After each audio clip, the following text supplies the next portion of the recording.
All right, you guys, this is how you make a baked potato for breakfast, and you make it delicious.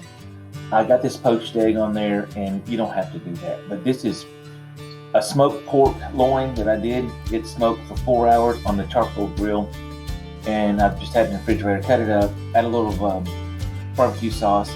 Baked potato I baked earlier, put it in the refrigerator for a day, no big deal there.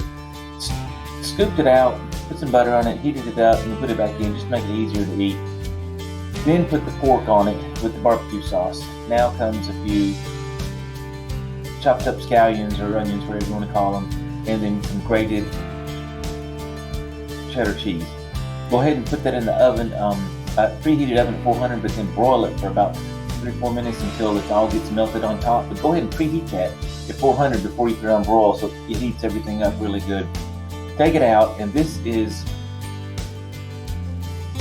sour cream and kalbi sauce, okay? And then here comes the poached egg, and then, this was delicious. If you don't like a poached egg, don't do it. But if you do the rest of this, I promise you, this breakfast is the bomb. You will absolutely love it. If you like this and videos like this, check me out on Delicious Feel Good Foods and Recipes on YouTube. Thanks a lot, you guys. Check you later. Hey, again, you guys, if you don't like a poached egg, don't do a poached egg. Do a fried egg, scrambled egg. Don't even do an egg at all. This is a great breakfast. You can taste the potato, that smoky pork. Oh my gosh, it's so delicious. And then the cheese and everything else that comes together with that sour cream. You're going to love it.